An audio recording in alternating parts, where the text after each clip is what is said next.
A lot of random stuff on Twitter, but it was articles. Yeah, I watched a lot of CNN. I watched it heavily when they brought in the state police captain, Captain Johnson.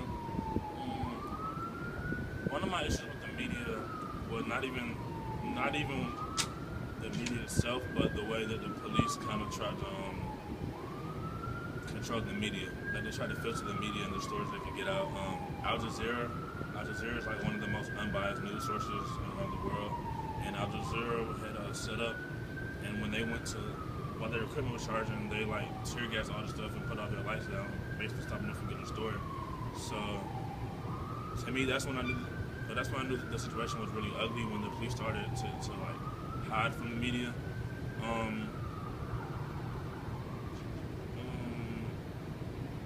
I feel like also just the attacking of Mike Brown's character, understanding that the media isn't people that pulled whatever facts about him or what kind of person he was. Like, they were using what the police gave them, but I feel like the way they put out there as it was a fact. It's like he was just a terrible person, and I feel like it should have been more emphasis on maybe what he did in the community, on the fact that Ferguson was like a bad neighborhood, but he didn't even live there. So to me, they tried to portray it like he was like a thug, and like he was a thug in that neighborhood, and he didn't even live there. He was going to college in a couple of days. He was just visiting his grandmother. Yeah. I feel like the media definitely could have filtered through some of the stories, because the police were given a different variation of stories. So I feel like as a journalist, your job is to not just worry about how fast you put stuff out, but you have to find good content and like what the truth is. So I feel like that they should have did a better job with what they put out, because the police were changing their stories every couple of days. Also, as far as social media goes, I feel like that really put a lot of pressure on the media to make the story big. Honestly, I'm not sure if it wasn't for Twitter or Instagram if the story would have blew up that much. Cause I was watching it as soon as I first heard about it. It took like 3 or 4 days for it to become headline news to CNN. I was watching it and I was getting frustrated because I kept hearing about ISIS and Syria and all this other stuff. But I'm not understanding why we have news about halfway across the world when there's huge issues in our country. So I feel like that was the issue for me, how long it took the media to talk about the story.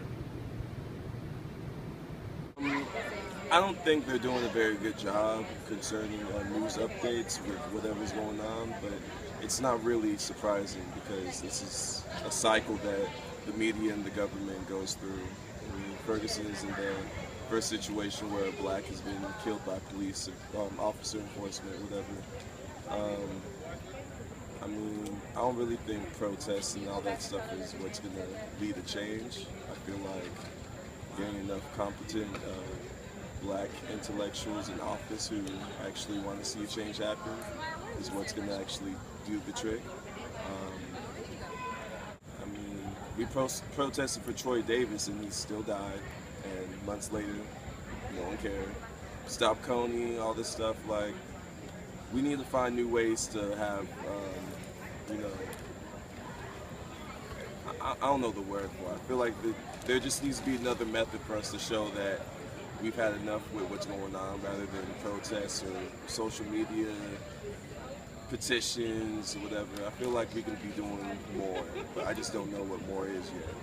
So, I mean, until then, what can you really do? I usually get my news off of CNN, Houston Chronicle, because I'm from Houston.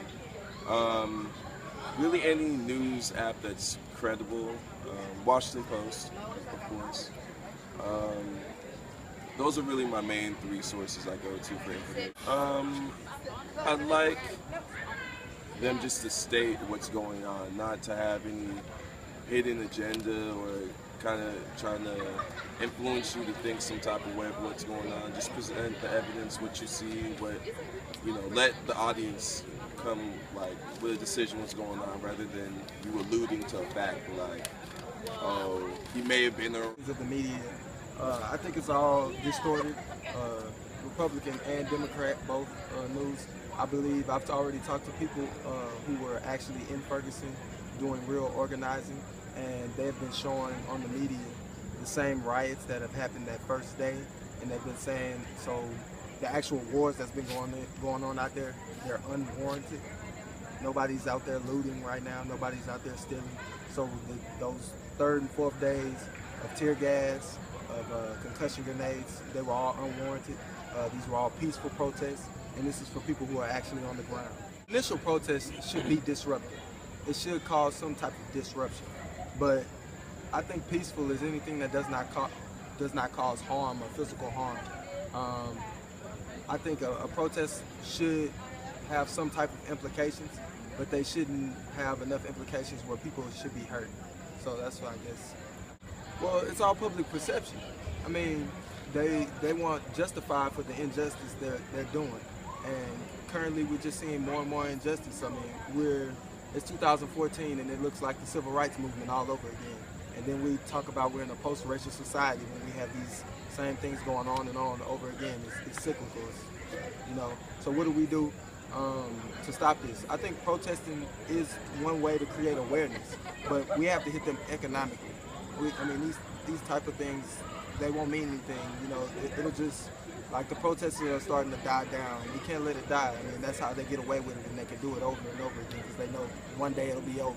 You know, and one day we'll just turn our back and say this is how society is, and this is the norm when it's wrong. I think definitely our First Amendment rights have been violated with other legislation that's been passed. I mean, this has been happening over and over again. But this is how the government gets away with it. This is why our Constitution is so broad. So you can pick and choose, you know, what you want is valid and what's invalid. I mean, that's why we have lawyers, and that's why rich people get off and broke people, you know, go to jail. So.